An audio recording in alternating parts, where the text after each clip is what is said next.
Oke, Assalamualaikum warahmatullahi wabarakatuh. Cek. Alhamdulillahirabbil alamin.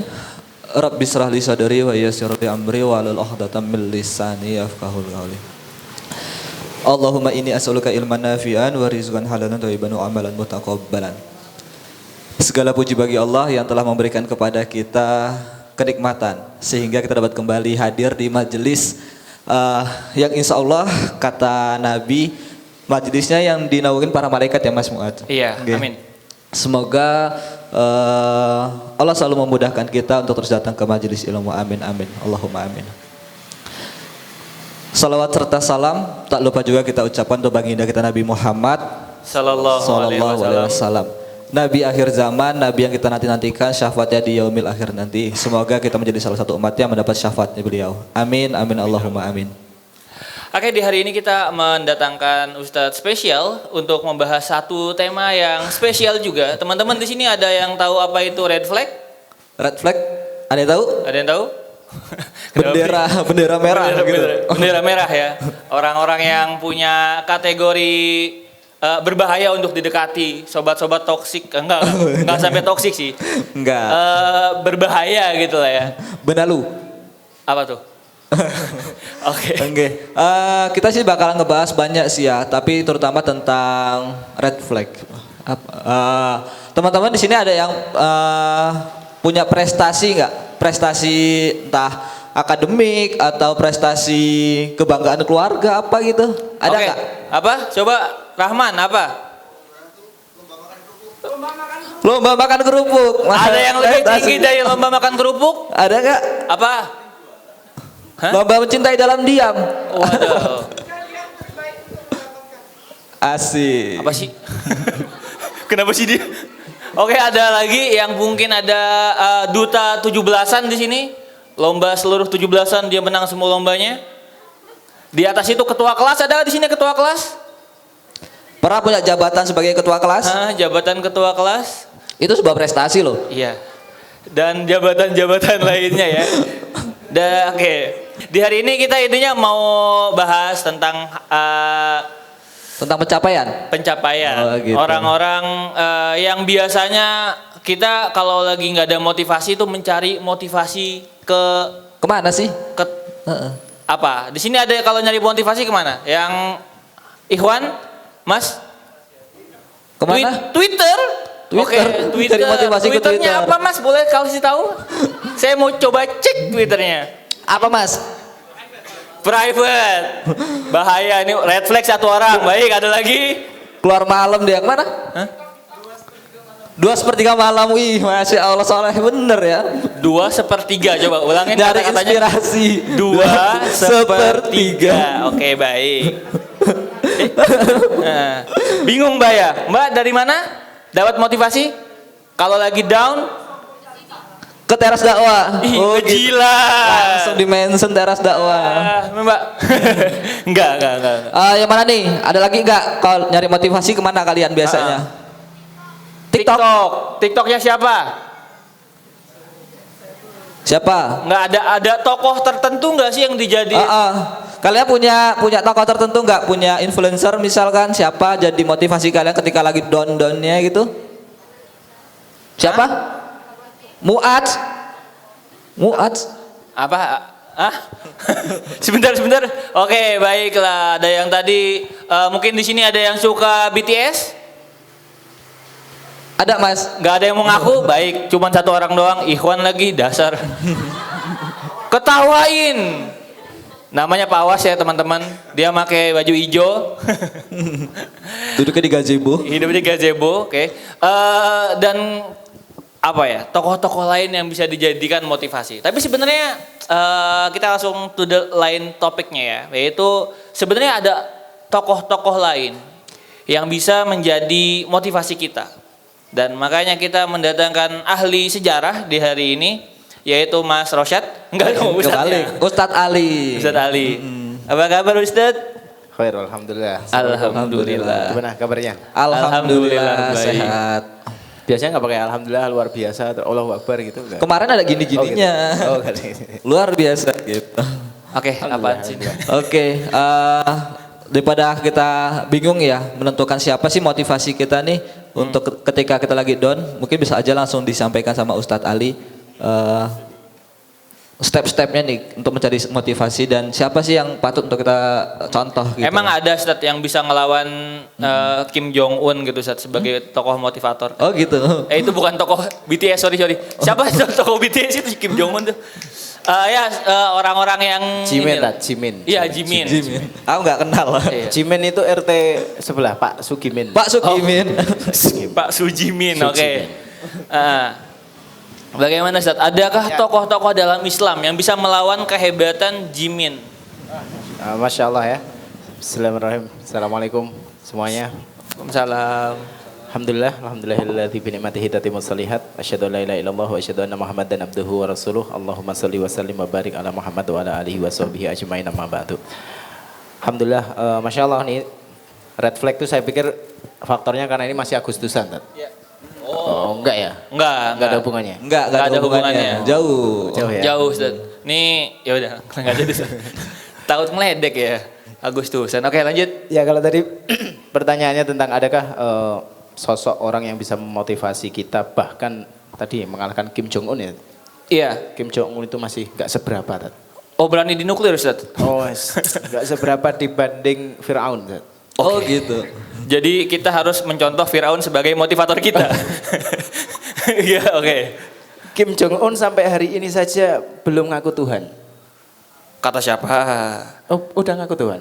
Bagi rakyatnya, Kim Jong Un setara dengan Oh, dengan Tuhan. Oh gitu. saya rakyat Korea Utara, betul. Enggak. Sudah ngalor berarti. Sudah ngalor.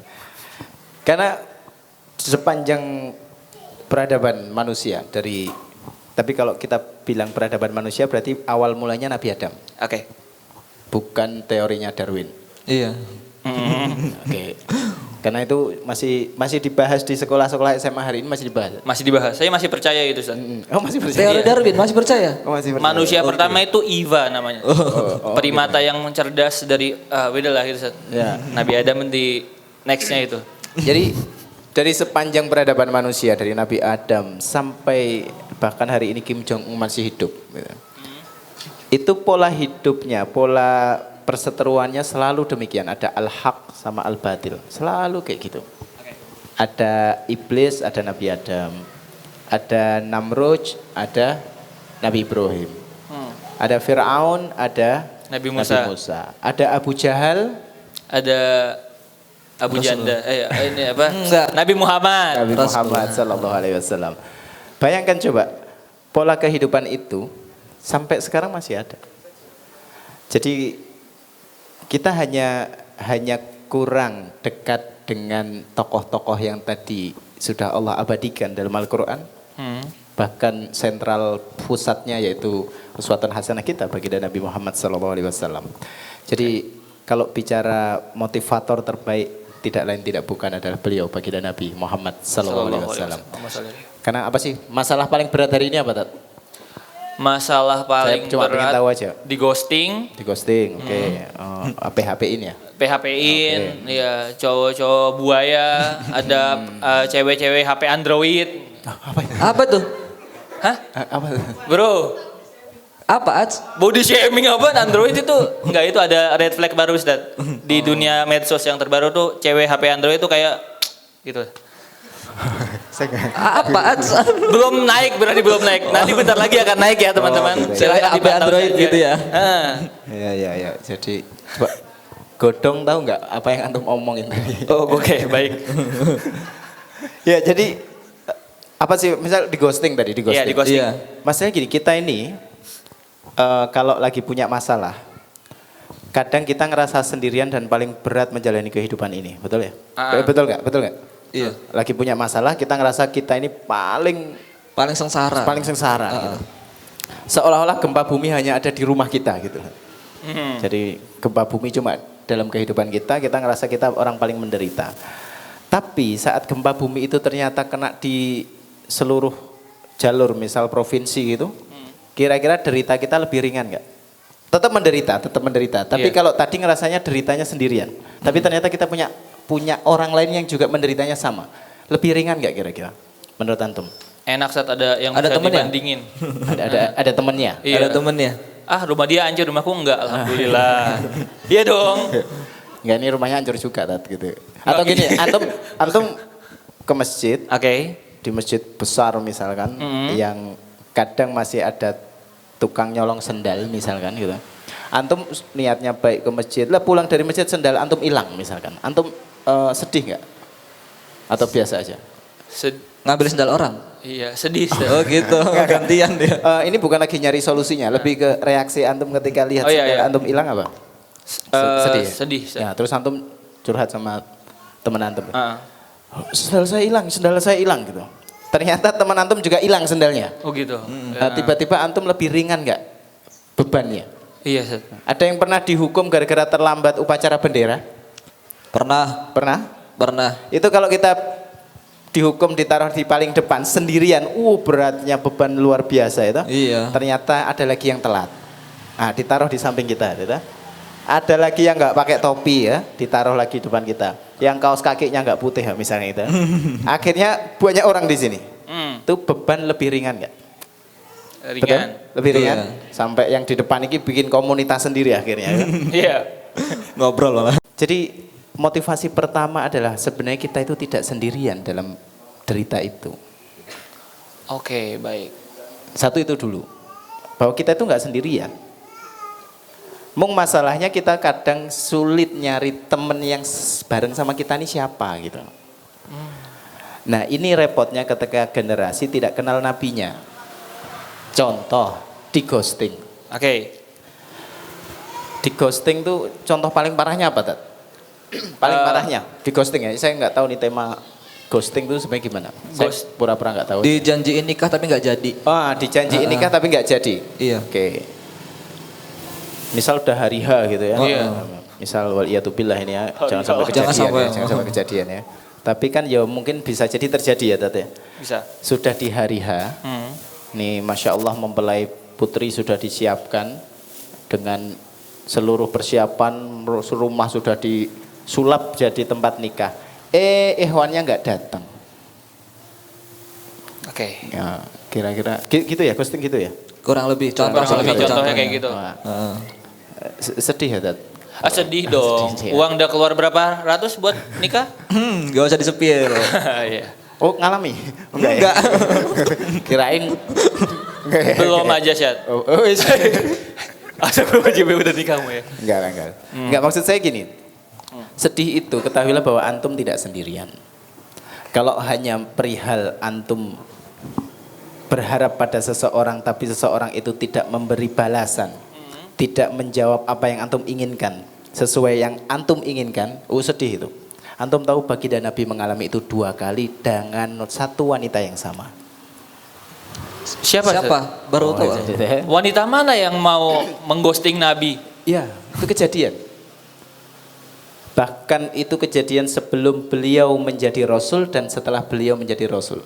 Beliau melamar satu wanita yang sama dan ditolak 2 kali. Oleh wanita yang sama. Oke. Nah, antum udah berapa kali ditolak? Belum pernah? Udah antum gak sedih-sedih amat berarti hidupnya. Oke. Paham ya maksud saya? Iya. Jadi antum kalau misalkan ngelamar atau apalah gitu, antum di ghosting dan sebagainya. Permasalahannya adalah kita tidak tahu informasi tentang Rasul pernah mengalami itu. Jadi kita ngerasa sendirian dan kita ngerasa nggak punya teman. Tapi kalau kita ngerasa punya teman dan teman kita itu adalah Rasul, paham ya maksudnya? Tadi sendal hilang ada temannya aja kita bahagia. Ya paling nggak deritanya berkurang Sama. dikit gitu Oke. ya. Ini kita punya teman yang menderita hal yang sama, pernah ditolak dan itu Rasul. Kira-kira kerasa yang, wah besok saya kalau ngelamar ditolak sama yang saya lamar. Wah ini sunnah Nabi gitu. Nabi pernah. Nabi pernah masalahnya, iya benar. Enggak gitu juga Ustaz sebenarnya, Ustaz. Kan semua yang dilakukan Nabi sunnah. Iya, tapi enggak ditolak juga kita ikutin. Enggak, artinya ada keteladanan yang Nabi ajarkan kepada kita. Bahkan wanita yang menolak Nabi ini adalah wanita yang dia mengatakan dulu aku mencintaimu sebelum engkau menjadi Rasul. Jadi waktu lamaran pertama dulu ditolak, itu dia juga mencintai Rasul sebenarnya, mencintai Muhammad muda saat itu. Itu belum ketemu Khadijah, belum. Oke. Oh, belum. Belum. Saat Ini itu perempuan problematis juga ya. Dia cinta Iya. tapi dia nolak 2 kali. nolak 2 kali, tapi dia cinta. Cewek. Karena itu disampaikan di saat Nabi melamar yang kedua itu. Oh iya. Dia sampaikan, sungguh dulu aku mencintaimu ketika engkau belum menjadi Rasul. Tuh aku udah mencintaimu. Apalagi sekarang engkau sudah menjadi Rasul. Maka engkau adalah orang yang paling layak aku cintai bahkan ketimbang diriku sendiri. Tapi tetap ditolak. Perempuan memang gitu ya. Ikhwan sekalian, itu adalah inti dari masalah di hari ini. Ya. Kalau mau digebuki boleh. Boleh. Jadi sekali lagi derita kita ini hanya karena kita tidak punya kawan yang kemudian kita ini, kalau derita yang kita alami ternyata ada kawannya itu lebih ringan. Dan yang lebih ringan itu jadi sangat membahagiakan kalau ternyata sosok itu adalah Rasul Sallallahu Alaihi Wasallam. Nah kalau pengen tahu kisahnya nanti aja, panjang nanti. Lanjut setelah sholat isya, tentang nggih? ghosting ya. Gitu ya. Siap. Tafadhal, Ustaz. Masya Allah, alhamdulillah. Ini udah dipilih sedikit ya tentang red flag. Apa sih itu? Tentang ketika intinya itu apa yang ada di bumi saat ini tuh sudah pernah terjadi dahulu. Tinggal kitanya aja mau nggak nyari tahu, belajar. Ternyata kita pernah di ghosting pun Rasulullah pun pernah gitu ya. Kita pernah sedih, kita pernah bersedih, Rasulullah juga pernah gitu. Jadi di dunia itu nggak ada, di dunia ini tuh nggak ada yang baru karena udah pernah terjadi dahulu. Kita tinggal kitanya aja mau belajar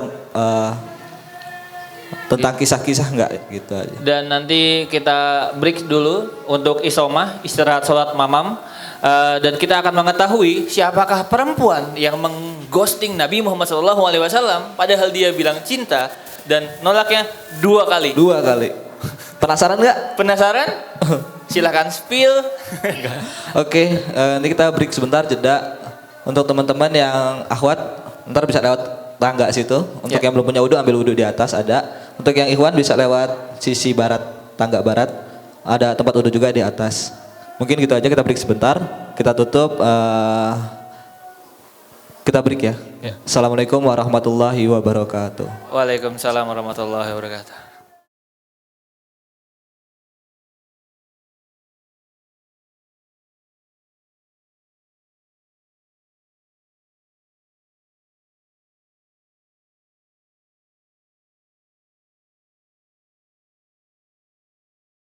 Waalaikumsalam. Ustaz, gimana kabarnya, sehat? Oh iya. Oh kenal. Muas. Oke. Baik. Oke, mungkin langsung aja diikatkan lagi kepada teman-teman, jangan lupa bikin story dan juga siapkan catatannya, siapa tahu ada poin-poin penting yang mau dicatat yang semoga bisa kita amalkan setelah kajian ini. Oke, baik Ustaz. Semoga kepada Ustadz Ali kami persilahkan. Sekarang jazakallah khair. Alhamdulillah, Allahumma sholli ala Muhammad. Kita lanjutkan materi ghosting tadi ya. Iya, materi ghosting. Siapa perempuan yang berani-berani menolak Nabi 2 kali meskipun dia cinta? Dan apakah memang perempuan seperti itu? Ya, kata Rasul, perempuan itu tercipta dari tulang rusuk. Oke. Yang kita tidak boleh memaksanya lurus. Karena kalau dipaksa lurus akan patah itu tulang rusuk. Oke. Tapi kalau kau biarkan dia akan tetap bengkok. Maka juga nggak boleh dibiarin. Terus suruh gimana? Ya, apa yang harus kita lakuin ini? Ini sedikit problematik ya. Itu sebabnya laki-laki diberikan kelebihan oleh Allah.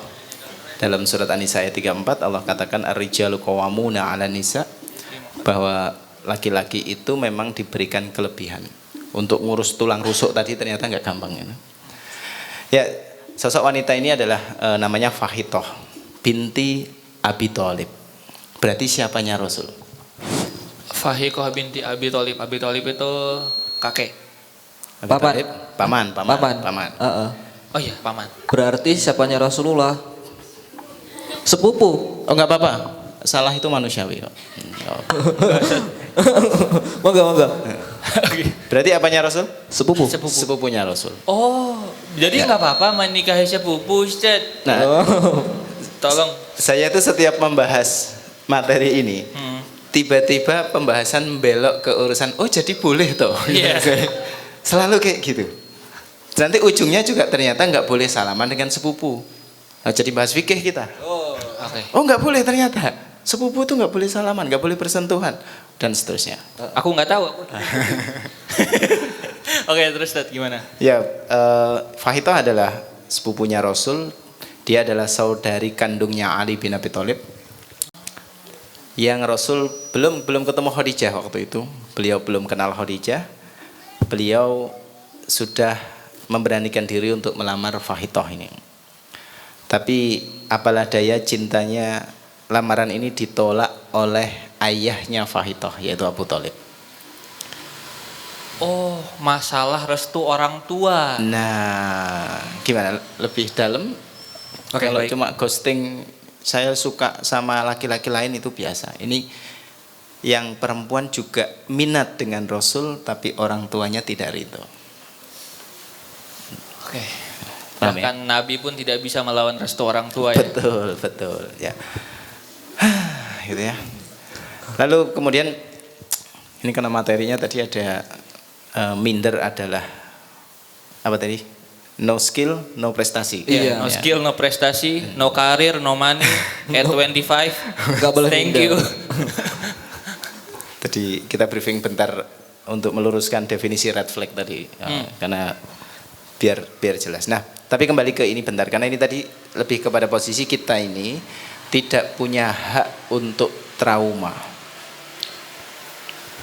Gimana sih? Kita tidak punya hak untuk trauma Karena kita punya rukun iman yang iman keenam itulah yang membuat kita harus tahu betul bahwa yang sudah terjadi pada kita adalah bagian dari takdir kita. Rukun 6 apa tak?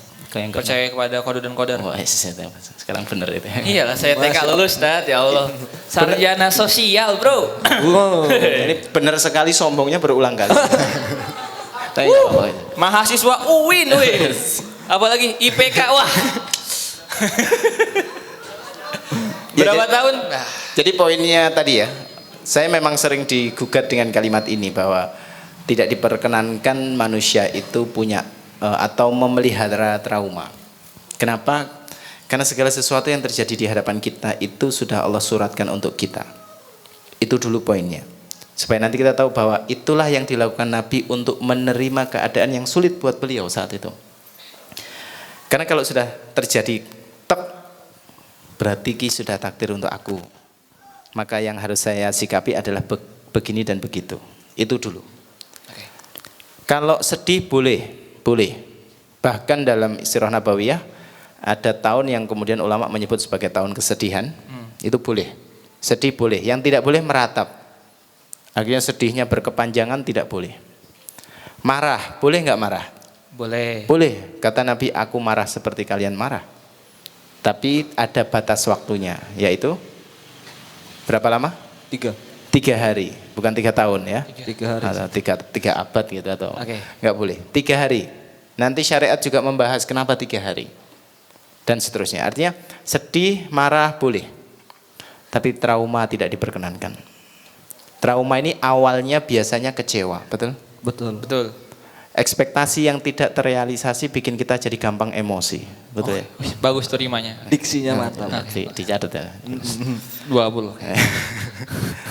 Nah, kembali ke Fahitoh.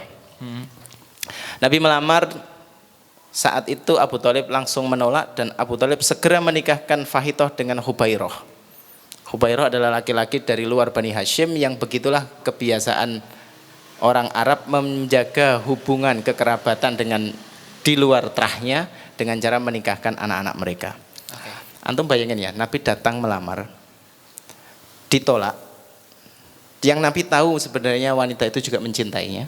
Oke. Sudah ditolak, habis itu yang nolak tadi, bapaknya tadi, yang itu pamannya Nabi, menikahkan segera wanita itu dengan lelaki lain.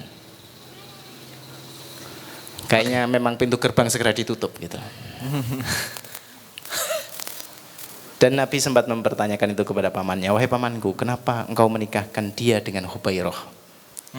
Maka Abu Thalib hanya menjawab, beginilah adat kebiasaan kami, menjaga hubungan sesama bani dengan cara menikahkan anak-anaknya.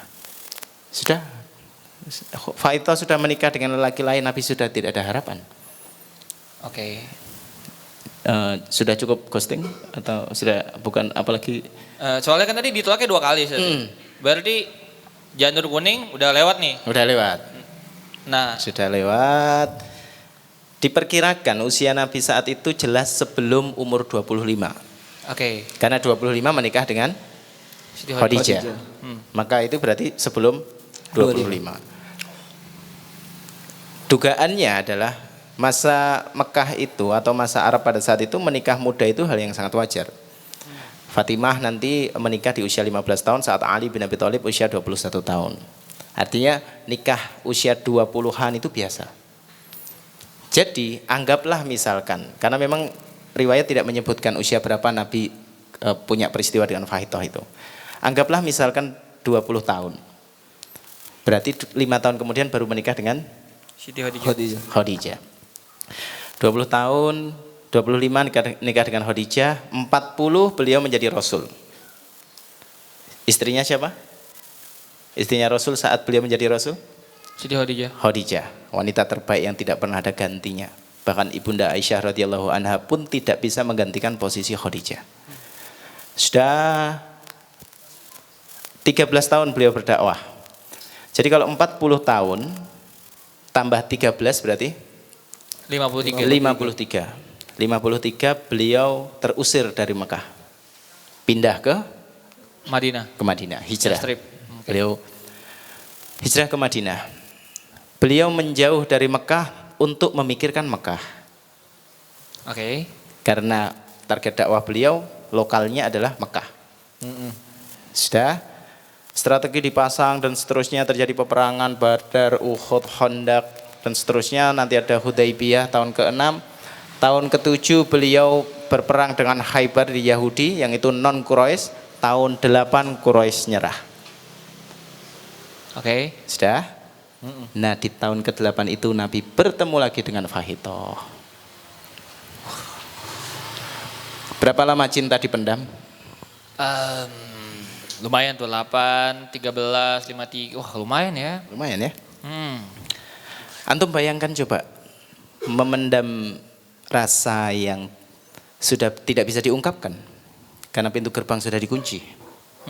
Tapi Nabi tahu betul bahwa sah-sah saja menyimpan rasa kepada siapa yang diinginkan dalam tanda kutip tidak melanggar urusan syariat, bahkan ini nggak gampang.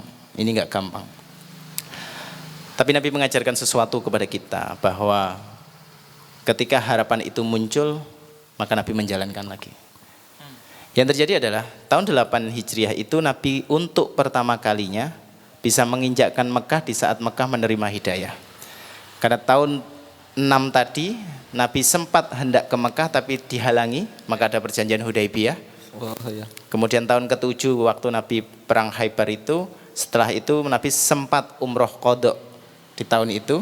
Itu pertama kali beliau masuk ke Mekah lagi, tapi Mekah belum mendapatkan hidayah. Baru tahun 8 Mekah dapat hidayah. Nah, saya cuma pengen masuk di poin ini, tahun 8 ini. Ini tadi saya urutkan biar antum punya gambaran. Ternyata sepanjang itu beliau menyimpan perasaan itu. Futuhat Mekah adalah prestasi yang luar biasa, yaitu target dakwah yang bisa dimenangkan Nabi tanpa ada pertumpahan darah. Bahkan Nabi memaafkan orang-orang Quraisy pada saat itu dengan kalimat yang pernah diucapkan Nabi Yusuf alaihissalam kepada saudara-saudaranya. Ini artinya Nabi juga belajar sejarah berarti. Iya. Ya. Nabi mengatakan, sudah tidak ada salah kalian kepadaku, semoga Allah mengampuni kalian. Ini kalimat persis yang diucapkan Nabi Yusuf kepada saudara-saudaranya yang pernah menzalimi Nabi Yusuf pada saat itu. Sudah, Nabi kan stay dulu di Mekah pada saat itu. Dalam kurun waktu sekitar belasan hari, Nabi dibuatkan tenda. Dan dalam sirah Ibnu Hisham disebutkan tenda itu di dekatnya makamnya Khadijah. Nabi tahu betul jasa besarnya Khadijah dalam proses dakwah beliau selama di Mekah. Dan Nabi Ustaz Hanan An-Nataki pernah menyampaikan ini, bahwa di dalam sirah Ibnu Hisham disebutkan Nabi berbicara dengan makamnya Khadijah. Nabi menyebut sodakti ya Khadijah, sodakti. Kamu benar Khadijah. Karena Khadijah menjelang wafat pernah menyampaikan bahwa kelak Mekah pasti mendapatkan hidayah. Di menjelang wafat beliau. Masya Allah. Kembali ke tendanya Nabi. Karena ini tempat tinggal sementara Nabi di situ. Maka mengetuk tenda Nabi. Nabi bertanya, siapa? Wanita ini menyebut, aku Ummu Hani. Karena Fahitoh namanya sudah berganti menjadi Ummu Hani karena dia sudah punya 4 anak dan salah satunya namanya Hani. Oke. Jadi kita kenal dengan istilah kunyah. Kunyah itu sebutan, julukan. Kunyahnya Ummu Hani. Maka Ummu Hani mengatakan, aku Ummu Hani. Nabi tahu ini Fahitoh. Maka silakan, dipersilakan masuk. Di tenda beliau itu Ummu Hani menyampaikan hajatnya. Bahwa ada orang yang di dalam operasi Futuhat Mekah itu ada beberapa nama yang oleh Nabi diperbolehkan dibunuh. Ada belasan nama, dalam Fathul Bari disebutkan sekitar 12-14 nama dan Nabi menyebutkan bunuh mereka walaupun mereka bersembunyi di balik kiswah Ka'bah. Orang-orang jahat itu yang sebenarnya tadi dimaafkan dalam tanda kutip dipersilahkan untuk masuk Islam, tapi 14 orang ini memang dengan kesombongannya layak untuk dibunuh. Nah, di antara 14 orang ini ada yang masuk ke rumahnya Ummu Hani, Fahitoh tadi, untuk minta dilindungi. Karena 2 orang ini diuber-uber sama Ali bin Abi Thalib. Jadi yang uber-uber adalah saudara kandungnya sendiri. Jadi antum bayangin ya, ini rumahnya Ummu Hani, ada 2 orang minta perlindungan, yang mau bunuh dia adalah saudaranya yang dimintai perlindungan. Maka Ummu Hani mengatakan kepada Ali, sebentar saya temui Rasul dulu. Ummu Hani menemui Rasul untuk menyampaikan hajatnya itu, bahwa saya melindungi 2 orang yang minta perlindungan kepada saya. Maka Rasul mengatakan, saya melindungi siapapun yang dilindungi Ummu Hani. Paham sampai di sini? Sudah. Maka ada momen di situ. Di depan Rasul itu ada gelas, isinya susu. Rasul kemudian meminumnya. Setelah meminumnya, Nabi suguhkan kepada Ummu Hani. Jadi gelas yang sama itu setelah diminum diletakkan di depan Ummu Hani untuk diminum. Maka Ummu Hani pun meminumnya. Dia meminumnya dan Rasul ya tentu sekali lagi ini momen yang antum bayangin gak sih ketemu sama mantan? Ada awkward sih. Dan Terus nolak dia, aduh. Minuman antum diminum oleh dia gitu. Gimana sih? Terus gimana tuh Ustaz? Ya. Penasaran? Hah, kok penasaran? Maka Ummu Hani mengatakan, sesungguhnya aku puasa. Jadi Ummu Hani ini ketika Futuhat Mekah itu dia masuk Islam, tapi suaminya Hubairah tadi itu malah minggat, melarikan diri. Oh, iya. Maka dengan pilihan Hubairah itu maka otomatis terceraikan. Nah, riwayat ada yang lain mengatakan Hubairah sudah meninggal. Wallahu alam mana yang benar, yang jelas posisi Fahitoh ini sudah janda. Ummu Hani ini sudah janda. Maka saat disuguhkan minum tadi, Ummu Hani mengatakan, saya sesungguhnya puasa. Nabi kaget, kok batal malahan gitu. Kok puasa kok malah ngebatalin minum gitu. Kata Nabi, apakah puasa wajib? Kata Ummu Hani, tidak, ini puasa sunnah. Oh, kalau sunnah boleh. Kalau sunnah boleh dibatalin. Ya antum kalau lagi puasa terus datang bertamu kok disuguh, antum punya 2 pilihan. Membatalkan atau melanjutkan puasa antum tidak masalah. Sepanjang itu puasa sunnah. Kalau puasa wajib nggak boleh dibatalkan. Maka Ummu Hani mengatakan, aku berpuasa. Kata Nabi, kok dibatalkan? Apakah puasa wajib? Enggak, puasa sunnah. Lalu kenapa kamu batalkan? Kata Ummu Hani, aku hanya ingin meminum dari gelas bekas mulutmu. Ini kok jadi genre berubah ya? So ada tiba-tiba kayak drama Korea gitu. Cahaya. Makanya drama Korea itu mah fiktif, Tat. Kalau ini cinta mulia dari manusia paling mulia. Iya. Ya. Tapi kayak apa ya? Nggak agak jarang gitu mendengarkan. Iya, Atau sebuah tidak malah kisah baru ini. yang seperti Oke. Enggak ada yang ngantuk tadi. Enggak ada yang ngantuk nih. Enggak jadi Nggak- ngantuk. nggak ada yang Emang ada yang nggak ngantuk dari tadi ya? Boleh angkat kaki? Oh, jangan, Nggak, jangan, jangan. jangan. Antum tahu ketika respon Ummu Hani menjawab itu, Nabi yang selama ini menyimpan cinta kepada Ummu Hani yang bertahun-tahun itu akhirnya diungkapkan lagi dengan kalimat aku melamarmu.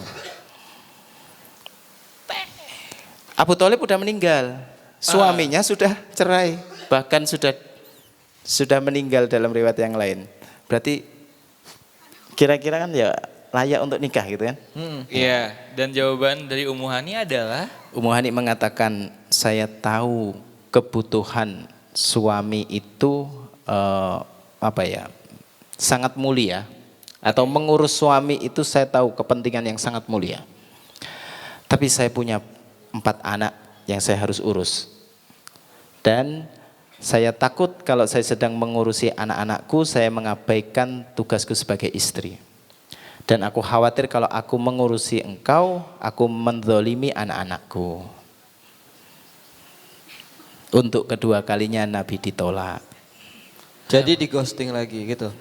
Iya. Oh. Kalau pakai tema ghosting ya. Oh, iya. Kalau pakai tema Tapi emang ghosting ya. gimana ya? Set? Ini Gimana, kan gimana? Antum mau protes atau gimana? iya, enggak ini kan konteksnya gini nih. Dia masuk. Aneh banget sih. Karena iya kan aneh kan? Kebutuhan masuk apa tadi? Ya ngasih tahu. Mau minta perlindungan. Minta perlindungan, hajatnya minta perlindungan. Iya. Terus dikasih minum. Dia puasa, ngebatalin puasa demi minum dari gelas langsung. Itu kan kayak ngegoda. Tapi udah direspon godaannya malah ditolak. Masya Allah, takbir. Kan aneh dia ini. Iya kan? Emosi. Tenang. Cewek labil usia 40 tahunan masalahnya. Oh, bukan 40 tahun. Berapa? Antum perlu tahu usia Nabi saat itu sudah 60 tahun. 60-an kan tadi. Ceweknya Ustaz.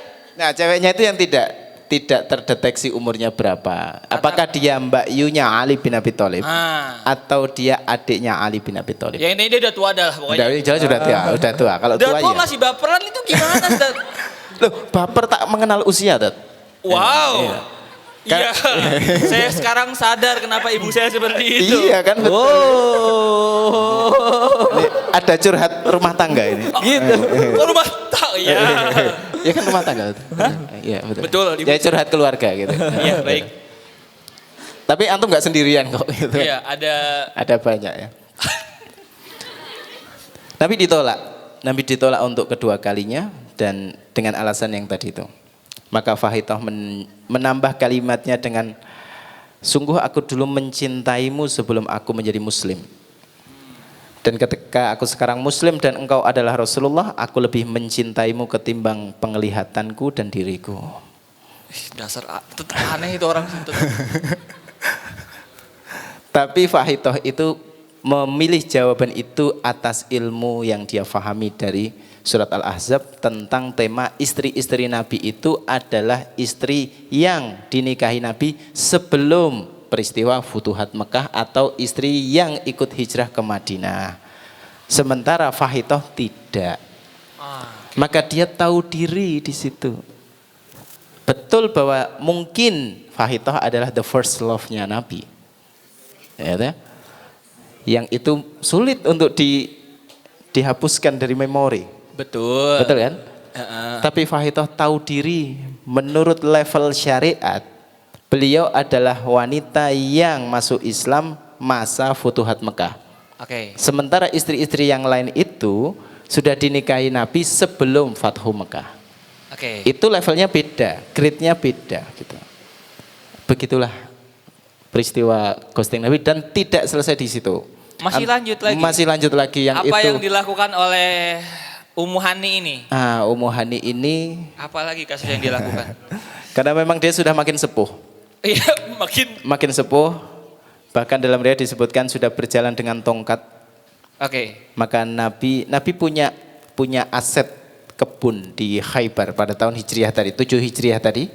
Itu Nabi punya aset kebun kurma di Khaybar. Antum tahu di tahun berikutnya antara tahun 8 dan menjelang 9 di saat kurma sedang panen, Ya. Nabi menyerahkan sekitar 60 wasak kurma. Yang itu kalau dinominalkan sekitar 300 juta rupiah untuk Ummu Hani. Nabi hadiahkan itu untuk Ummu Hani karena Nabi memuji Ummu Hani dengan kalimat dia wanita Quraisy yang luar biasa. Wanita terbaik itu adalah Quraisy yang sangat menjaga hak suaminya dan sangat sayang kepada anak-anaknya. Tuh, Nabi menyebut, wah ini literatur buat para akhwat. Bahwa pelajarilah wanita Quraisy karena mereka punya kelebihan dua. Satu menjaga hak suaminya dan yang kedua adalah sangat menyayangi anak-anak. Karena di hadis lain Nabi menyebutkan nikahilah wanita yang subur. Pernah dengar hadis itu? Pertanyaannya, ngecek subur gimana, Tat? Namanya? Oh, Gak ada dong. Bu subur gitu ya. Iya. Nah, suburiah Marganya gitu. subur ya. Nah, suburiah gitu ya. Subur. Aneh banget. Di bangga tetap subur sih. Cara ngeceknya adalah saya pernah tanyakan ini kepada guru kami ketika penjelasan hadis ini gimana. Kalau janda masih aman. Janda anaknya banyak gitu kan, oh iya berarti subur gitu. Oke. Masalahnya Nabi di hadis itu menyebutkan pilihlah wanita perawan yang subur. Lah ngeceknya gimana? Oke, gimana? Lihat keluarganya. Oke, ya. Ya, simpel aja pada kalimat tadi tentang pujian Nabi kepada Ummu Hani yaitu tentang kecintaan kepada anak-anak. Makanya child free, tahu ya? Ya. Itu bagian dari kejahiliahan. Wallahi, kami bersumpah atas nama Allah bahwa child free itu bagian dari program kejahiliahan. Termasuk LGBT, tak? Karena itu proses utamanya adalah menghentikan jalur keturunan. Dan itu tidak diperkenankan dalam Islam. Karena sekali lagi wanita terbaik ala Rasul, ini uswatun hasanah kita adalah wanita Quraisy karena mereka punya dua kelebihan. Menjaga hak suaminya dan sangat sayang kepada anak-anaknya. Itu sebabnya Nabi memuliakan Ummu Hani sampai kemudian kebun kurma beliau di Khaybar mengalami panen sekitar 300 juta rupiah itu dihadiahkan, dihibahkan kepada Ummu Hani. Bahkan Nabi mengajari Ummu Hani untuk memanagenya. Nabi menyuruh Ummu Hani untuk menggembalakan kambingnya dengan hadis yang cukup populer bahwa gembalakan kambing-kambingmu karena dia pagi keluar dengan kebaikan dan sore hari pulang dengan kebaikan. Antum bayangkan coba kalau kita hari ini menyebutnya dengan kalimat apa tadi? Ghosting misalkan. Oke, ghosting. Antum di ghosting tapi perilakunya kayak gitu coba. Nah itu sebenarnya yang pengen saya tanyakan bagaimana Nabi menyikapi penolakan itu, Ustaz? Ya, silakan dijawab, Tat. Aduh. Bukan, saya mau nanya ke Monggo Ustaz. Ya, satu hal yang tadi sudah kami sampaikan bahwa ketika penolakan itu terjadi berarti kan sudah takdir, karena sudah terlewati. Paham ya? Kalau saat antum lagi mau melamar itu masih hal gaib karena masih masa depan. Oke. Oke. Maka masa depan itu yang kita gini. Antum kalau bahas masa depan, antum harus pakai kalimat insya Allah, betul? Betul. Sudah. Ketika sudah kejadian berarti memang sudah suratan takdir buat saya. Oke. Itu cara Rasul tidak mudah marah ketika mengalami kejadian-kejadian tertentu. Walaupun bukan berarti Rasul tidak pernah marah, ya. Rasul mengajari cara marah juga ada.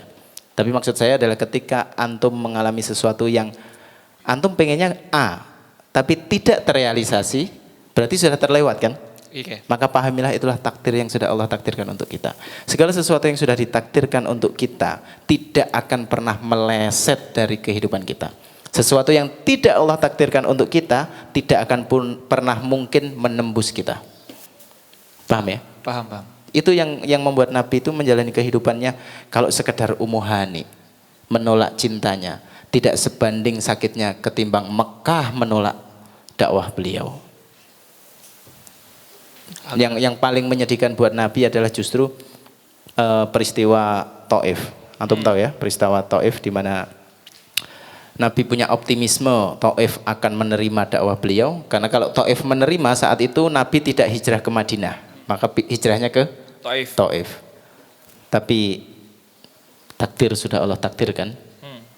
Bahkan Nabi mengatakan, saya tidak peduli ya Allah, engkau akan pindahkan aku di mana, dakwah ini diterima di mana, saya tidak peduli ya Allah sepanjang engkau tidak murka kepadaku. Karena kalau sampai menolak takdir, justru itu bisa mendatangkan murkanya Allah. Waliyatubillah. Gitu Tat. Ini satu tema tok tadi Gus. Iya, baik, supaya dan itu cukup menarik ya, bagaimana keimanan itu bisa menyelamatkan kita dari kegalauan sebetulnya. Betul. oh ini sudah disimpulkan. Jadi kajian kita tutup karena sudah disimpulkan. Ini tadi keimanan itu bisa apa tadi Tat? Indah sekali. Hah? Hari ini antum jadi ustadznya. Di sini Tat, duduk sini Tat. Sini. Enggak gitu Ustaz. Aduh, apa itu? Afan Ustaz. Lupa Ustaz apa tadi? Iya, keimanan itu Bagian dari takdir. Menyelamatkan dari kegalauan. catat itu. Yang penting ada rimanya bagus ya. Oke. Menarik sih. Ya gitu ya. Jadi pada tema hari ini kan bicara tentang no skill, No skill, no prestasi. Jadi karena itu minder definisinya gitu ya. Betul. Kalau di kajian kita pada malam ini. Saya cuma pengen sampaikan satu pesan gini. Apa sih yang membuat kita menjadi kuat di saat kita sedang mengalami kesulitan? Justru ketika antum mengingat-ingat kisah orang-orang terdahulu, itu akan menguatkan antum. Dan betul tadi, nambah iman. Itu sebabnya Allah abadikan dalam surat Yusuf ayat terakhir. Di dalam surat Yusuf ada 111 surat. Itu ayat terakhirnya, ayat 111-nya Allah berfirman, laqad kana fi qasasihim ibrah liulil albab. Kami jadikan kisah-kisah dalam Quran ini untuk dijadikan, diambil pelajarannya bagi mereka yang mau menggunakan akalnya. Ini kalau coro kalimat Jogja, ini ngenyek banget kan ayat itu sebenarnya. Gimana tuh? Kami sediakan kisah-kisah untuk kalian ambil pelajarannya supaya kalian bisa kuat, tidak lemah kalau mau pakai otak kalian. Dan Quran berulang kali bicara tentang menyindir manusia yang punya akal tapi tidak mau memikirkan tentang ayat-ayat Allah. Apa yang membuat kita itu enggak minat dengan kisah-kisah dalam Quran? Karena kadang kita hanya berpikir kisah-kisah dalam Quran itu hanya nambah wawasan aja cukup. Nabi Adam diciptakan makhluk pertama, manusia pertama, kemudian ada perseteruan dengan iblis, kemudian diturunkan dari surga, udah gitu tok. Kita tidak pernah melihat bahwa ternyata ada ibrah yang banyak di dalamnya. Kenapa? Karena kita hanya sebatas itu sebagai wawasan. Itu udah bagus mau dengerin kisah-kisah dalam Quran. Baik. Yang jadi repot lagi adalah kita tidak minat dengan kisah-kisah Quran, justru kita minat dengan cerita-cerita fiktif. Oke. Karena di ayat itu dilanjutkan oleh Allah dengan kalimat makana haditsa yuftara. Ini bukan kisah yang dibuat-buat. Secara tidak langsung Allah mengingatkan kita bahwa pelajarilah kisah-kisah dalam Quran dengan akal kalian. Dan jangan kalian belajar kisah-kisah fiktif karena itu akan membuat kalian lemah. Contoh, peristiwa seromantis Nabi itu tadi. Lebih romantis mana kisah Nabi dengan kisah romantis drakor yang fiktif itu? Drakor. Masih drakor? Iya. Enggak, Nabi dong. Masa drakor? Karena gini, karena ini cerita fiktif di drakor itu. Iya. Antum tidak akan temukan di Korea Selatan apalagi utara wanita kehujanan terus dipayungi oleh lelaki di sebelahnya. Bahkan angka bunuh diri wanita di Korea Selatan antum ceklah. Itu sangat tinggi karena wanita di sana sama sekali tidak dihargai. Maka dimunculkan Korea drakor itu, drama Korea itu agar dalam tanda kutip mengangkat perempuan, tapi di Korea nggak payu cerita itu. Karena tidak sesuai dengan kenyataan ya, di negeri mereka. Di Indonesia laku keras. Karena nggak kenal kisah Quran itu tadi. Oh gitu, baik. Jadi kalau antum pengen hidup antum kuat, stabil, apalagi antum generasi muda. Arum ayat 54 Allah sampaikan bahwa kita ini adalah generasi kekuatan di antara dua kelemahan. Karena Allah sampaikan proses manusia itu dari lemah, kuat, lemah dan beruban. Dan berarti kita itu ada di posisi tengah karena lemah, kuat, lemah dan beruban. Oke. Lemah pertama apa? Bayi. Anak-anak. Iya. Masa balik disitulah dia naik ke fase kuat. Iya. Terus fase ketiga adalah lemah dan beruban. Tua. Oke. Oke. Saya mau tanya, kira-kira kita dari 3 fase itu kita di mana? Kuat. Serius. Kita pemuda rentak gimana sih? pemuda jompo. Ini kalau di posisi 3 ini lemah. Kuatnya dikit dong, dikit nah. Lemah. Tanah kuburan itu kan. Ya itu dia.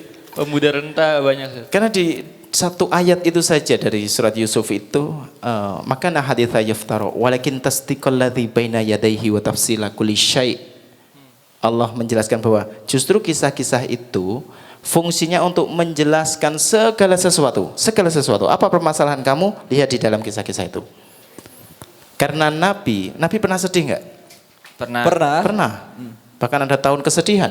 Iya. Amul huzan tadi.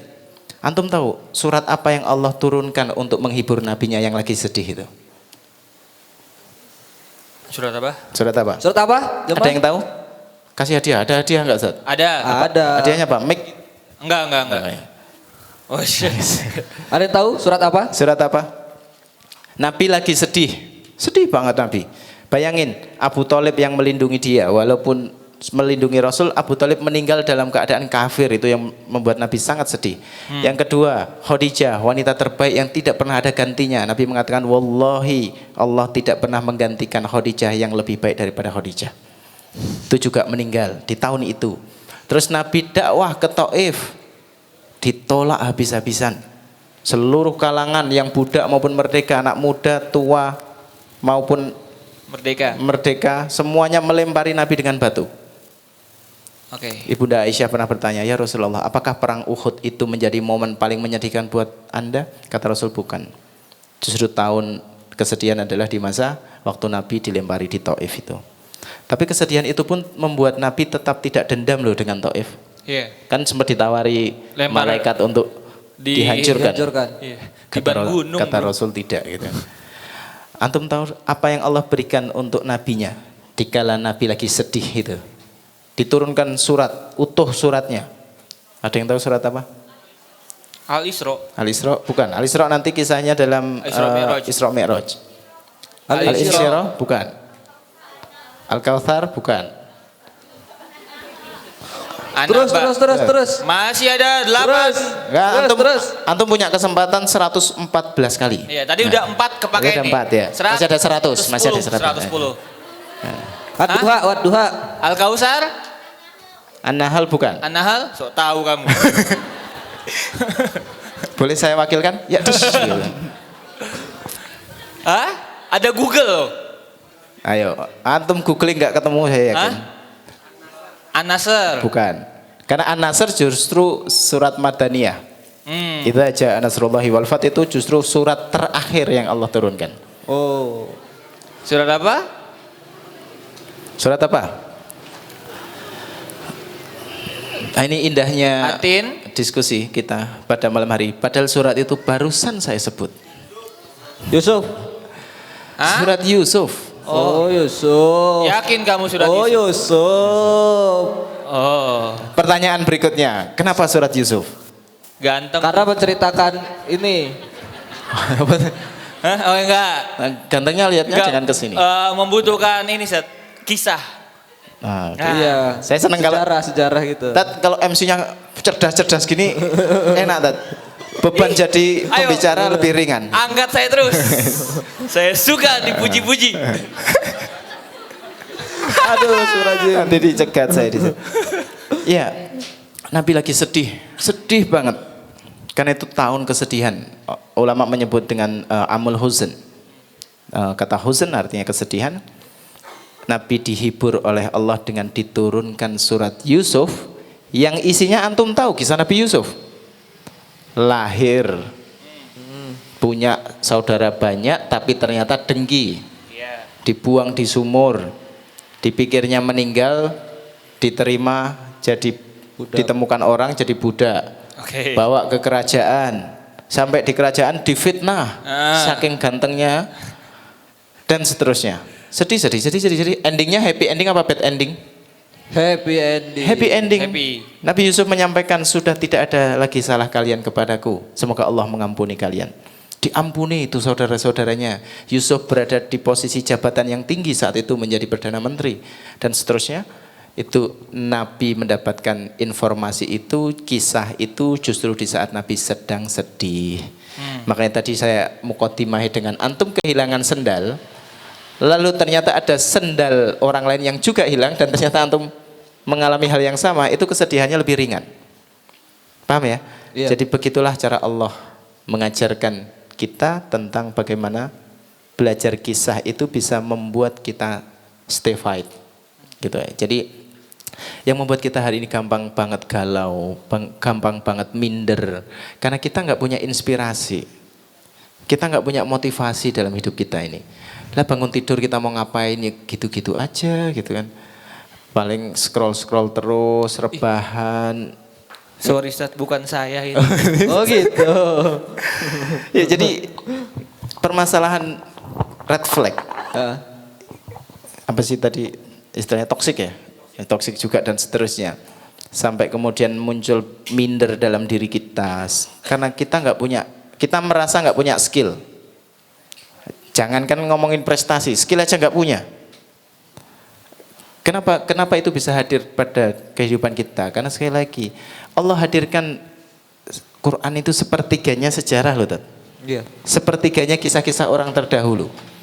Yang itu Allah suguhkan untuk melakukan perjalanan panjang dakwah Nabi selama 23 tahun itu dibekali, digelontor dengan kisah. Bahkan kisah itu paling banyak makiyah, artinya di fase Mekah. Berarti orang mau berjuang itu perlu diawali dulu, dikasih informasi tentang kisah terlebih dahulu. Itu yang membuat dia strong nanti. Yang jadi masalah adalah hari ini saat kita lemah, kita mencari inspirasi justru bukan dari Quran. Kita mencari kalimat-kalimat bijak yang seolah-olah benar, tapi ternyata itu berbahaya. Contohnya, antum akan populer dengan kalimat usaha tidak akan mengkhianati Hasil. Antum pahami lagi kalimat itu, antum akan tahu betapa bahayanya kalimat itu. Usaha Tidak akan mengkhianati hasil. Saya sudah siap di debat kok hari ini.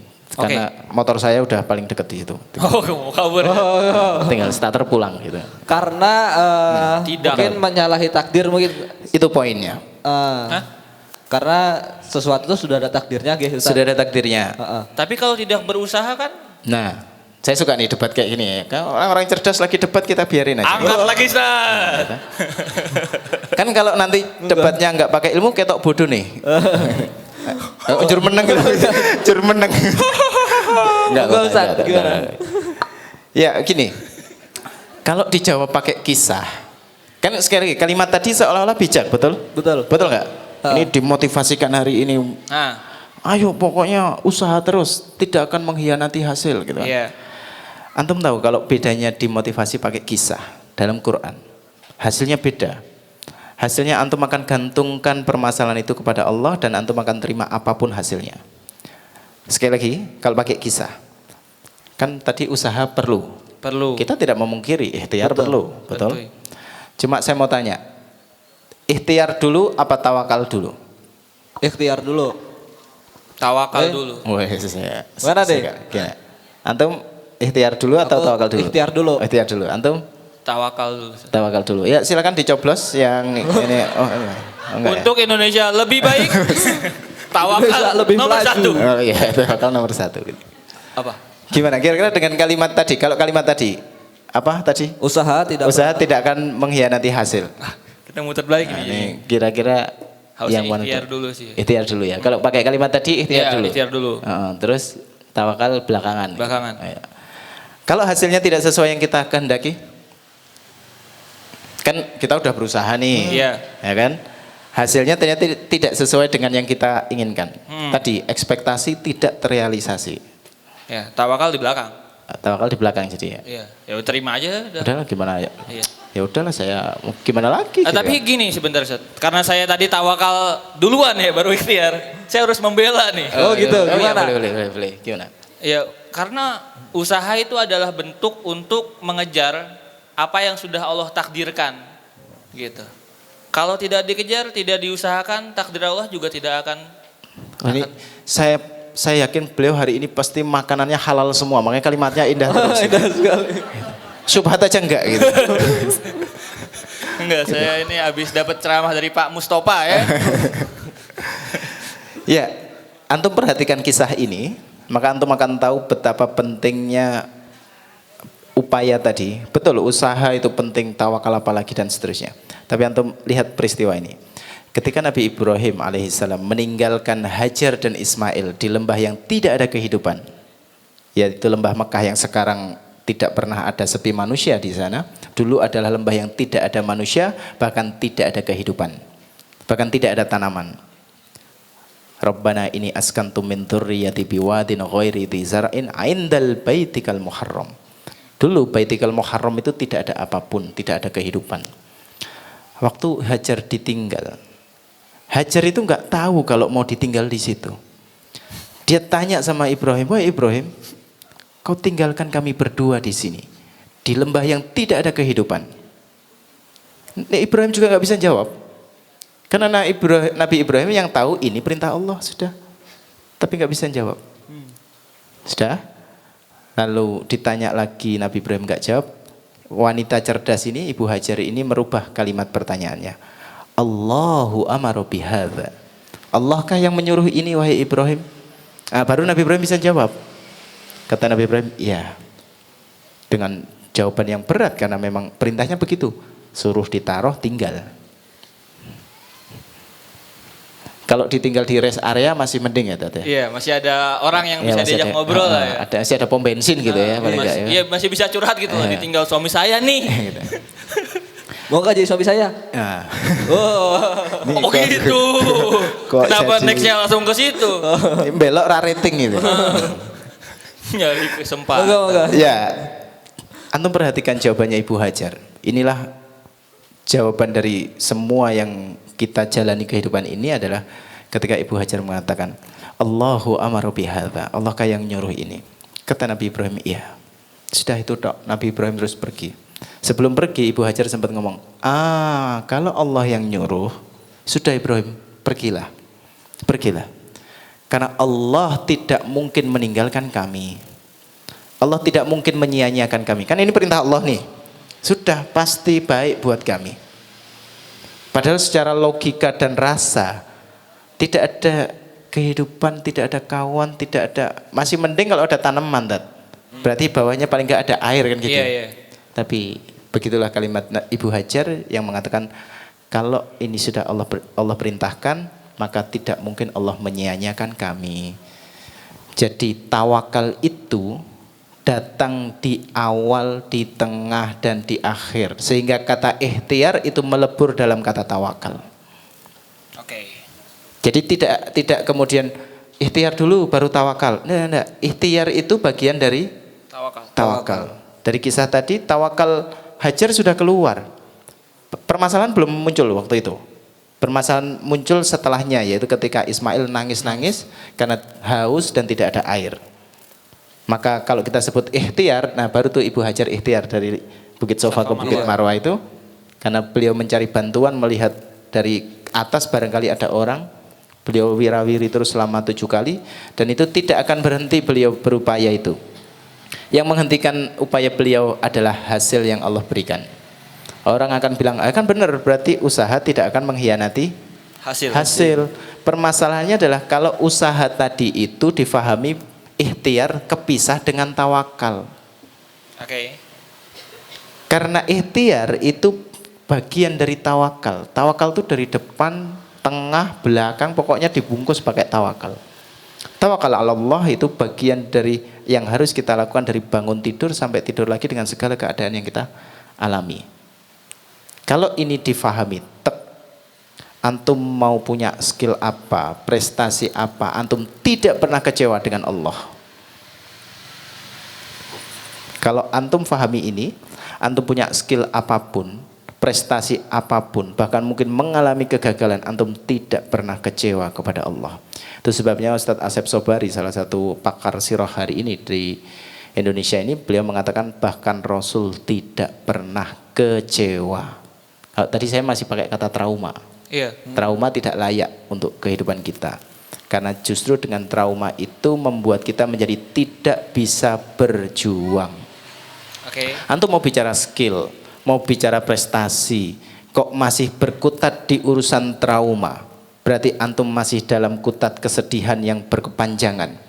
Dan kenapa Allah memberikan surat Yusuf kepada Nabi di masa sedih itu? Justru karena agar Nabi segera melanjutkan perjuangannya. Karena kesedihan yang berkepanjangan itu akan membuat kita berhenti berjuang. Oh gitu. Paham? Paham. Subhanakallahumma bihamdika. Enggak, sebentar Ustaz. Soalnya saya ada pertanyaan nih Ustaz nih. Enggak, soalnya gini nih, orang-orang sekarang ini kan kayak kita lagi ada masalah nih. Tiba-tiba ada datang orang terus bilang, "Lalu mending lihat Nasi Yusuf." Nah, aku tuh dapetnya kayak gitu jadinya. Iya, betul, paham. Nah, ini gimana Ustaz? Nah, iya. Memang gitu ya, kita ini apa sih masalah yang paling berat buat hidup kita hari ini? Paling berat hari ini apa? Misalnya tadi kayak di ghosting misalkan. Saat kita tahu tentang kehidupan sirah, kita tahu kehidupan kisah-kisah dalam Quran itu, kata Allah adalah menjelaskan segala sesuatu untuk kita. Artinya kita ini sebenarnya sudah cukup dengan Quran dan sirah nabawiyah, kita sudah kaya dengan informasi, kita sudah kaya dengan motivasi. Sehingga kita tidak perlu mencari literatur lain, bahkan kisah fiktif hanya untuk menghibur diri kita. Asal orang lagi sedih, yang didengerin lagu sedih. Iya. Kecewa. Mewakili kan? Iya, Ustaz? mewakili. Menambah rasa kecewa. Menambah rasa kecewa, dinikmati kekecewaan itu. Terluka, ku menangis. Oh. Tapi ku tawakal. Beneran makan halal hari ini. Iya. Snack Ustad. Iya, snack Ustaz. Iya, Snacknya barokah. bergizi.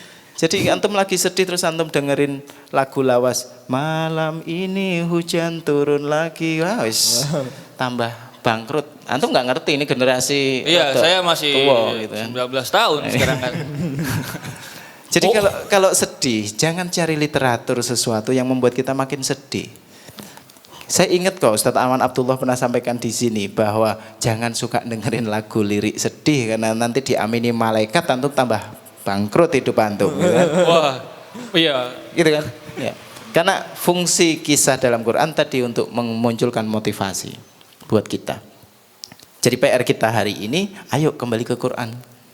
Yang Quran itu Masya Allah, sepertiganya akidah, sepertiganya kisah, sepertiganya fikih tasyriat. Sudah, hidup kita dengan itu, insya Allah nyaman hidup ini. Ikhlas itu jadi mudah didapatkan. Saya tahu bahwa ikhlas itu tidak gampang, memang iya. Tapi iblis pernah membocorkan satu golongan yang kalau itu diberikan oleh Allah kepada golongan itu, bahkan iblis pun tidak bisa mengganggunya. Dia adalah mukhlasin, bukan mukhlisin, mukhlasin, yaitu orang-orang yang ditunjuk oleh Allah menjadi orang ikhlas. Kalau kita kan berupaya ikhlas, kalau ini ditunjuk oleh Allah menjadi orang ikhlas. Dan mari kita berharap kepada Allah agar itu diberikan kepada kita, sehingga jauhi kalimat-kalimat yang membuat merendahkan Quran, merendahkan sirah nabawiyah dengan kalimat yang ini sangat populer, tapi kami terus mengingatkan ini dengan kalimat gini, itu kan zaman dulu, ini zamannya beda, ini zamannya udah canggih, modern, permasalahan berbeda. Apa yang berbeda? Semuanya sama, mentariknya masih sama, bumi Allahnya masih sama, permasalahan polanya sama, maka penyelesaiannya pun sama karena sejarah akan mengulang dirinya. Jadi kita hanya perlu kembali lagi kepada Quran kita. kembali kepada sirah nabawiyah kita. Kalau antum bicara masih bingung skill saya apa, gampang. Antum punya kebingungan nggak? Skill saya apa gitu? Iya. Skill tengen kiwo bukan itu ya. Skill. Oke, Kemampuan. Kan yang kalau di judulnya kan minder itu no skill no prestasi. no friend, no money, no gitu career, kan. no life, no social experiment dan lain-lain. Kalau Banyak. antum belajar sirah nabawiyah, antum akan temukan skill antum apa dengan sangat cepat. Dan itu nggak perlu ilmu psikologi hari ini untuk mendeteksi antum nih skillnya apa ya. Kayaknya antum cocoknya kerja di air gitu. Enggak. Itu CEO beda. CEO itu beda CEO. ya. Antum nggak perlu itu. Antum cukup belajar sirah nabawiyah di bab awal namanya nasab. Tahu nasab? Tahu? Nasab itu jalur keturunan. Ada yang bisa menyebutkan Nabi binnya ke atas sampai 5 keturunan? Ada doorpress ya? Ada ya? Oh gitu? Oh bisa. Ada yang bisa menyebutkan? Mengurutkan. 5 aja deh. Soalnya kalau ada sampai 30 ada Iya. dari sampai Adnan sampai Nabi Adam ada riwayat. Cuma yang disohhikan hanya yang sampai Adnan. Saya cuma minta 5. Nanti antum akan temukan ternyata, oh saya juga bisa ya. Untuk mendapatkan what is my skill. Gitu. Oke. Untuk mendapatkan prestasi tadi. Ya, pertanyaan saya itu tadi. Ada yang bisa menyebutkan nasab Nabi sampai ke kakek keempat atau kelima deh? Ya. Ya. Ada? Silakan. Googling boleh googling. Kan hari ini. Oke. Wih, mantap sekali. Wah, satu. Ada mic itu sebelah situ. Nji. Agak belakang. Mbaknya tolong. Di atas. Nah, ya. Oke. Win apa? Oke, betul. Luar biasa. Sabar. Silakan sebutkan nama dan nasab ke atasnya sampai 5. Iya. Nama bapaknya siapa? Hehehe. Sudar. Nabi Muhammad Shallallahu Alaihi Wasallam bin Sallallahu Abdullah bin Abdul Muthalib bin Hashim bin Abdi Manaf bin Qusay bin Kilab. Masya Allah. Betul nggak Tat? Oh, oke lah. Wih. Google ya Mbak ya? Enggak apa-apa. Oh, boleh. Boleh di sini boleh. Oke. Di akhirat nggak bisa. Mau diaret gak bisa. Mau ditirai satu? Hah? Bro, lihat bro. Nggak ada duit saya bro. Oke. Ya, betul. Jawabannya betul. Betul. Ada yang bisa mengulang? Ya, Rasulullah SAW namanya Muhammad bin Abdullah bin Abdul Muthalib bin Hashim bin Abdul Manaf bin Qusay bin Kilab. Berarti ada berapa orang itu? Abdullah. Terus Abdul Muthalib. Terus Syam. Hisham. Hashim. Terus Asep. Kok Asep? Enggak dong. Kenapa? Oh ada Asep apa? Siapa yang nggak Asep? Kok Anda tiba-tiba? Kenapa Asep? Terus sekila di mana Ustadz? Enggak. Menentukan sekila gimana? Jadi gini, antum kalau tahu silsilah antum, syukur bisa sampai 5 kayak tadi. Ada yang di sini bisa nyebutin 5? Bisa? Ada? Bisa. Oke, silakan. Ada? 3. Ada? Ibat Siapa? bisa? Ayo, sebutin Ibat. Kenapa lihat Google? Gak usah lihat Google. Enggak ada, di Google enggak ada. Nasab dia enggak ada. Seberapa terkenal Anda? Keturunan Ningrat. Mic-nya minta Hamengkubuwono. tolong. Ya. Antum kalau nasabnya jelas, udah hidup antum cerah. Hidup antum nanti cerah insya Allah. Ya. Muhammad Ibadur Rahman Nah, ini antum ya berarti ya. Bin Wahdan Wadan. Asep Asep. Wadan. Asep Asep tetangga. Wadan. Asep apa asiat ini kayaknya reaksi makanan syubhatnya mulai keluar. Baru kan sampai lambung gitu. Muhammad Ibadur Rahman Ibadur Rahman bin Wahdan Pret Wahdan. Ibnu Wahdan nih bos Ini anak Wahdan. biarin anak Asep Asep ini siapa? Tahu Asep, kenapa Asep dibawa-bawa? Muhammad Ibadur Rahman bin Wahdan bin Sumardi bin Sapuan bin Ali. Masya Allah, barakallahu fiik. Oke. Dapat hadiah, boleh duduk di gazebo teras dakwah. Oke. Selamat ya.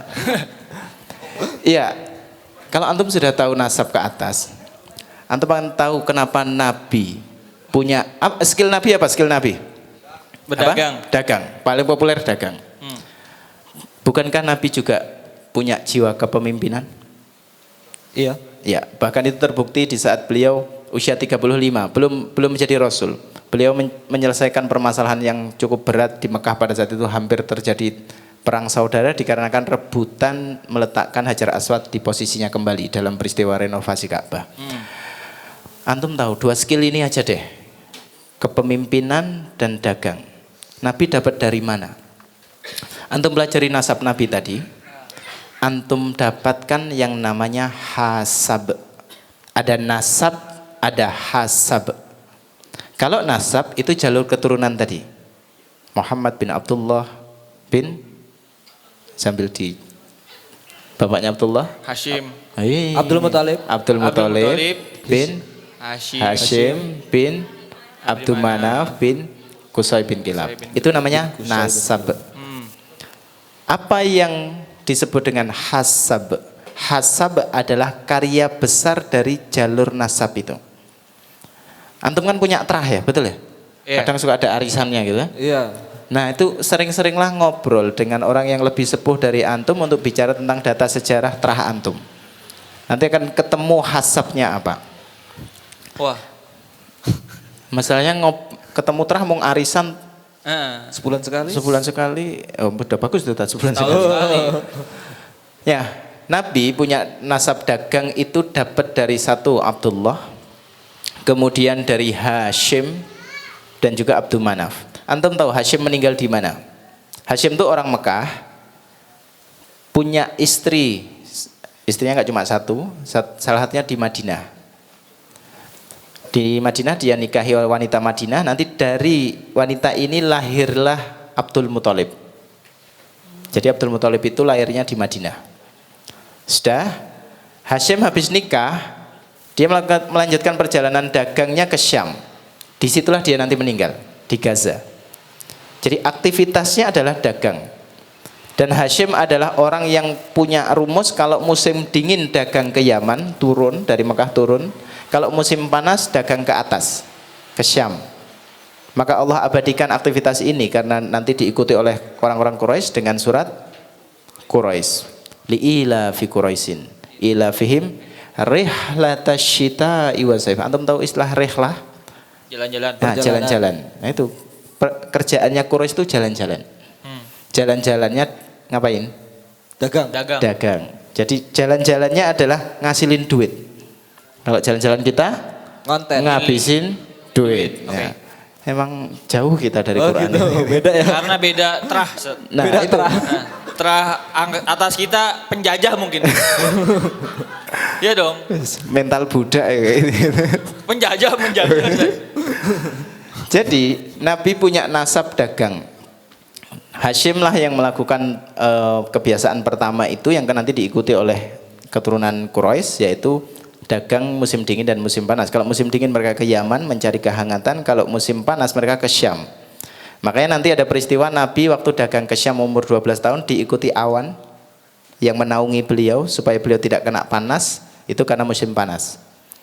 Jadi Hashim punya kebiasaan dagang karena Hashim punya keturunan dari Abdul Manaf yang juga pedagang besar. Sudah? Hasabnya ada di situ. Hasab yang lain yaitu kepemimpinan. Abdul Muthalib adalah pemimpin Mekah.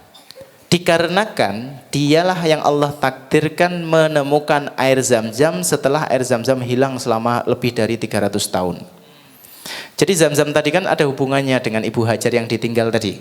Iya. Sempat keluar air Zam-Zam cukup lama, kemudian hilang. Dikarenakan datang penjajah datang ke Mekah, kemudian orang-orang Mekah menutup Zam-Zam, ditimbun Zam-Zam, akhirnya Zam-Zam hilang.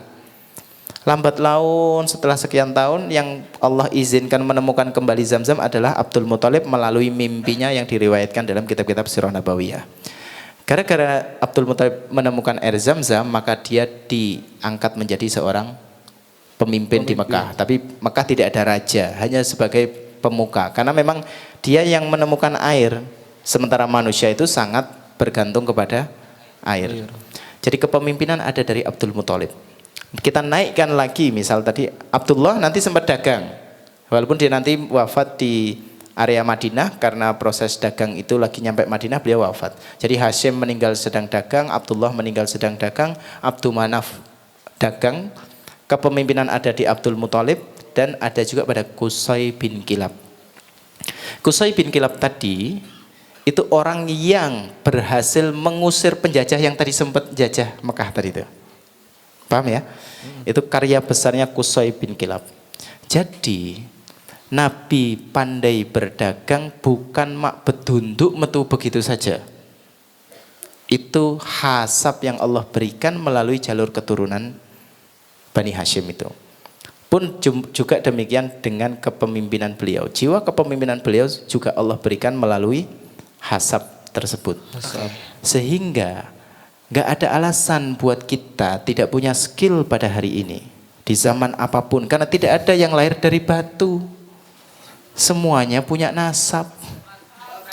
Ya. Apa? Ada ya dari batu. Kerasakti. Karena informasinya cerita fiktif. Iya. Jadi begitu ya. Fiktif? Fiktif. Ada kitabnya Ustaz. Kitab Kerasakti. Oh, iya, Waduh, iya, gimana iya, ini? iya. Ini beda agama sih tapi beda nggak jadi. Waduh. Ngulon ya, ke barat ya. Ya, jadi setiap kita itu punya nasab. Setiap kita punya hasab. Antum tinggal tanya kepada ayah antum atau ibu antum atau kakek antum dulu punya karya besarnya apa. Asal antum di Indonesia, rata-rata kan petani. Iya.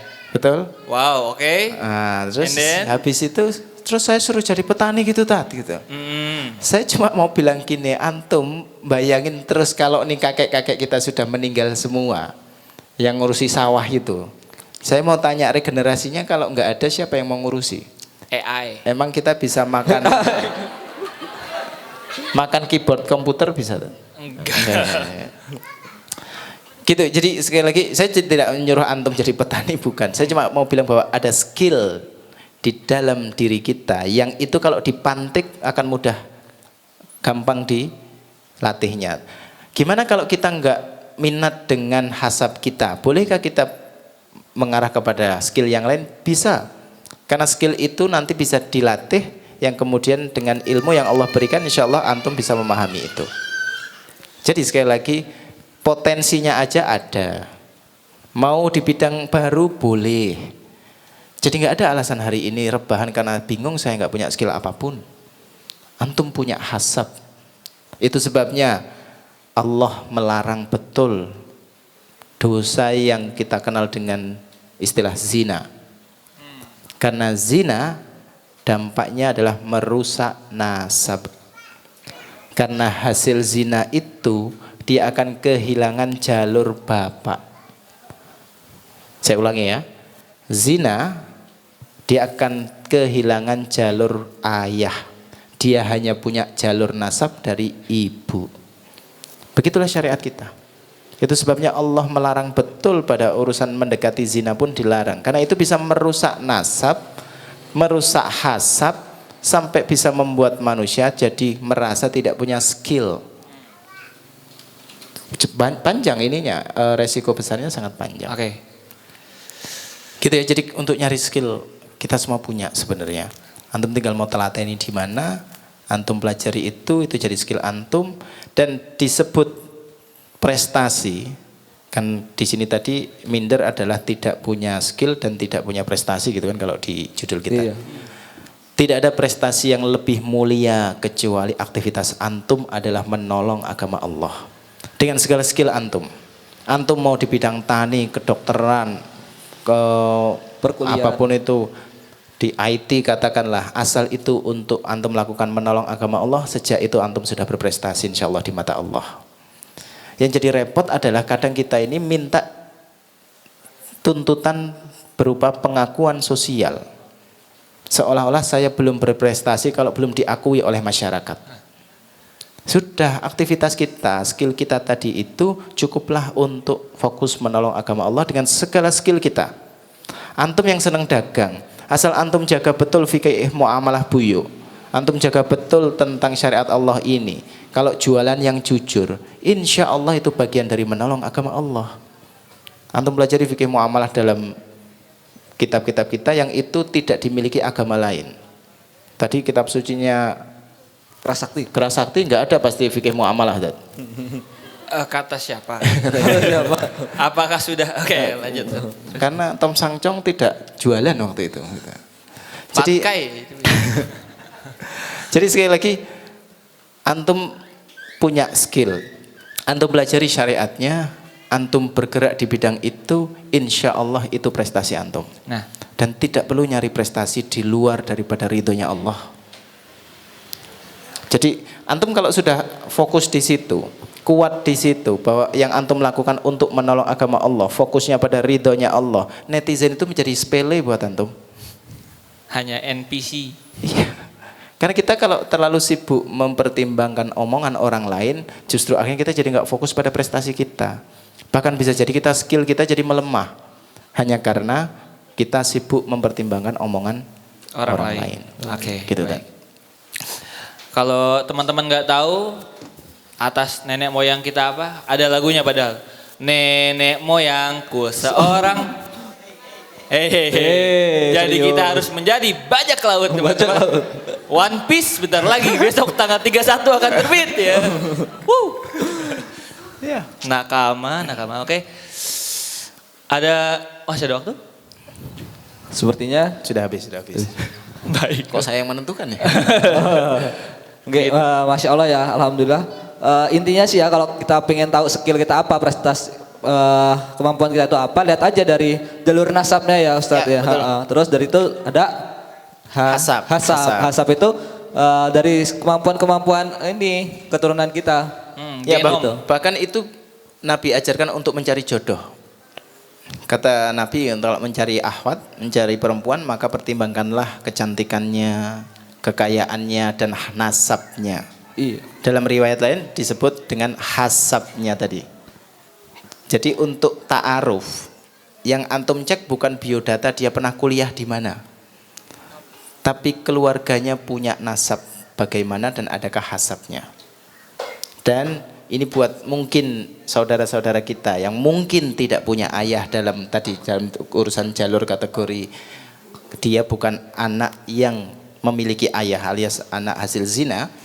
Antum tidak perlu sedih. Antum tidak perlu sedih karena yang bersalah adalah tindakan dosa yang dilakukan oleh orang tua orang tersebut. Tapi dianya tetap dimuliakan oleh Allah. Jadi nggak ada alasan untuk trauma buat kita. Yang mungkin ada ayah yang tidak bertanggung jawab pada dirinya, mungkin dia punya masa lalu yang buruk, mungkin dia punya masa lalu yang kelam. Ketahuilah bahwa tidak perlu ada trauma yang kita pelihara karena sudah Allah takdirkan itu untuk kita, dan itu pasti kebaikan buat kita, dan segala skill kita OTW menuju prestasi yaitu mencari ridhonya Allah insyaallah. Amin. Oke, tadi sudah panjang sekali yang disampaikan oleh Ustadz. Langsung sudah ada di depan kita mencatat bagaimana Mbak kesimpulannya? Hasilnya apa Mbak? Oke, baiklah. Oke. Sudah dikirim ke WA-nya Mas katanya. Silakan, apa kesimpulannya Mas? Tadi itu Apa? kan ini bicara tentang takdir ya Ustadz. Segala apapun itu usaha yang kita lakukan, mau itu pol-polan kayak apa aja, kalau misalkan enggak ya enggak karena udah takdirnya gitu.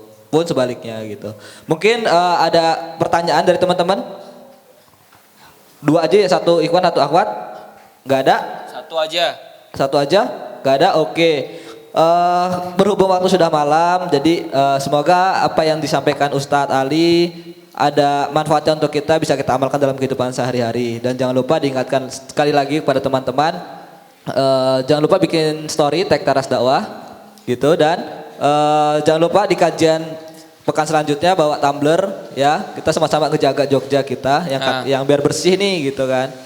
Mungkin ada lagi tambahan Mas Muad? Dan tadi ya informasi? untuk mengingatkan kembali gelas dan juga kertas itu dipisah ya, jangan disatuin biar enak buat ngolahnya.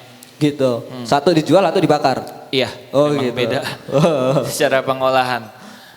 Dan jangan lupa cintai sirah nabawiyah untuk mempertebal keimanan kita. Ketika iman kita tebal, hati kita, mental kita menjadi kuat, pribadi sukses berprestasi. Cintailah ususmu. Enggak, udah ke situ. Kayak ILM jadinya ya. Oke, gitu aja untuk mempercepat waktu. Sebelum untuk menambah keberkahan kajian pada malam hari ini, kita tutup dengan hamdalah dan diiringi dengan doa penutup majelis.